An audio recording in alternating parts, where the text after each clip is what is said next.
Have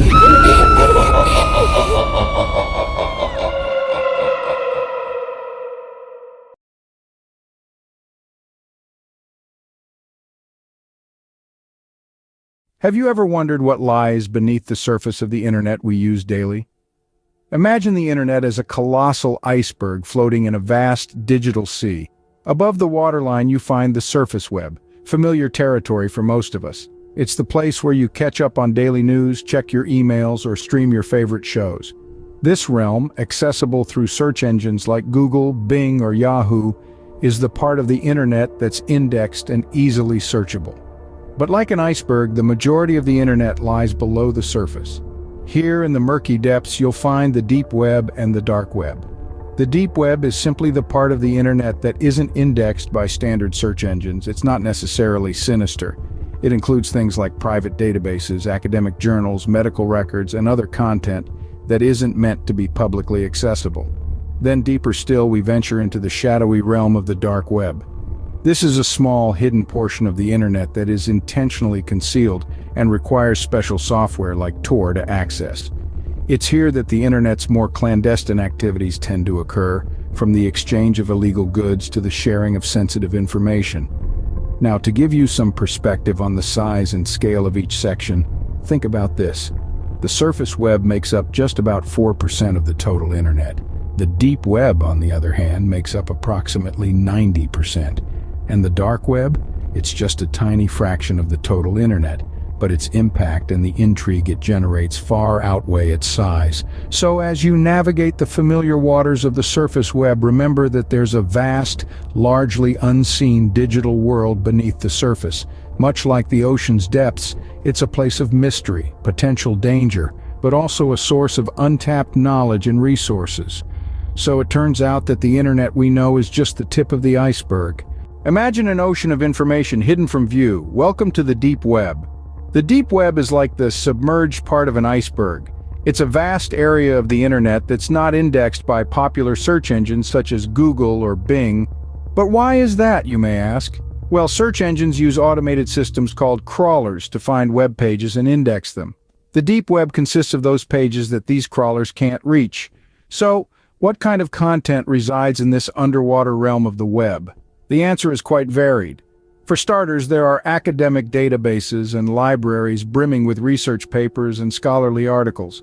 There's also a wealth of government reports and databases that are publicly accessible but not indexed. It's also home to private networks such as company intranets and email services, which are intentionally hidden from search engines for privacy and security reasons. Speaking of privacy and security, the deep web plays a crucial role in these aspects. Since it's not indexed by search engines, the content here is less likely to be accessed by unwanted parties. This makes it an ideal place for secure communications and private data storage. In fact, many whistleblowers and journalists use the deep web to exchange sensitive information without leaving a digital footprint. However, with privacy comes the potential for misuse. The deep web can also be a hideout for illegal activities such as data theft and hacking, but it's important to remember that the deep web is not inherently bad or dangerous. It's simply a part of the internet where privacy is prioritized and information is harder to find. The deep web is like an unexplored ocean full of potential discoveries. It's larger than the surface web we use every day, containing an estimated 90% of all internet content. Yet, despite its size, it's not the deepest part of the internet. There's another layer beneath the deep web, shrouded in more mystery and intrigue. The deep web is vast and largely unexplored, but it's not the final frontier of the internet. Beyond the deep web lies an even more mysterious place, the dark web. The dark web, a term that sends shivers down the spine of many, is an enigma to some, a haven to others. But what exactly is it? It's a part of the internet that is intentionally hidden and inaccessible through standard web browsers. It's the murky, shadowy underworld of the online universe where anonymity is the name of the game. This labyrinth of encrypted sites allows for a level of anonymity that the surface web simply can't offer. People can communicate, exchange, and operate under the radar without leaving behind a digital footprint. It's like being a ghost in the machine, unseen and unheard. Now you might be wondering, how does one even access this hidden realm? Enter the Tor browser, the magic key to the dark web. Tor, which stands for the Onion Router, is a free software that allows for anonymous communication. Its name comes from the method it uses to protect your data, wrapping it in layers of encryption like the layers of an onion. It's the boatman that ferries you across the river Styx into the digital Hades. Like a coin, the dark web also has two sides. Let's delve into the fascinating duality of the dark web, a realm of the internet that is as much a sanctuary for privacy and free speech as it is a playground for illicit activities. On the bright side, the dark web is a haven for those who value privacy. Unlike the surface web, where every click, every search, and every transaction is tracked and recorded, the dark web allows users to browse and communicate anonymously. This level of privacy has proven invaluable for whistleblowers, activists, and journalists, especially in regions where free speech is suppressed. The dark web gives a voice to the voiceless and shields them from the prying eyes of oppressive regimes and corporations. Furthermore, the dark web provides a platform for open discourse and the free exchange of ideas, without the censorship and control that often pervade mainstream platforms. It's a place where the underrepresented and marginalized can find a community and a sense of belonging. But just as a coin has two sides, the dark web also has its dark side. This same level of anonymity that protects freedom of speech can also be exploited for illegal activities. From the sale of illicit substances to the distribution of harmful content, the dark web can be a hotbed of criminal activity. It's a grim reminder that freedom without accountability can breed chaos. The ethical implications of the dark web are complex and multifaceted. It's a testament to the paradox of human nature, where the desire for freedom and privacy coexists with the potential for harm and exploitation. So what does this all mean? Well, it's essential to remember that the dark web, like any tool, is neutral. It's how we choose to use it that defines its impact. The dark web is a double-edged sword. It can be a tool for freedom or a weapon for harm.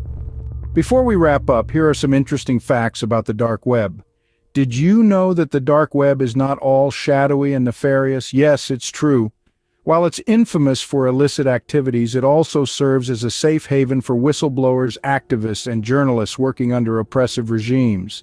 It's the dark web's anonymity that provides these brave individuals with a platform to share the truth without fear of retribution. Another surprising fact is that the dark web is smaller than you might think. While the deep web is vast, encompassing all information not indexed by traditional search engines, the dark web is just a tiny fraction of that. Think of the internet as an iceberg. The part above water, visible to all, is the surface web. The enormous section beneath is the deep web, and the dark web, it's just a small concealed corner of this submerged section. Now let's talk about the Tor network, the gateway to the dark web. Tor, short for the Onion Router, was initially a worldwide network of servers developed by the US Navy. The onion in its name refers to its layers of encryption, each peeling back to reveal the next, ensuring user anonymity. But here's a caveat. Despite its allure of anonymity and freedom, the dark web is rife with risks. From illegal activities to malicious entities, it's a digital Wild West. It's crucial to remember that while the internet, in all its forms, offers us immense possibilities, it also demands responsibility. So, as we journey through the vast expanse of the internet, let's ensure we navigate with caution, understanding, and respect for the law.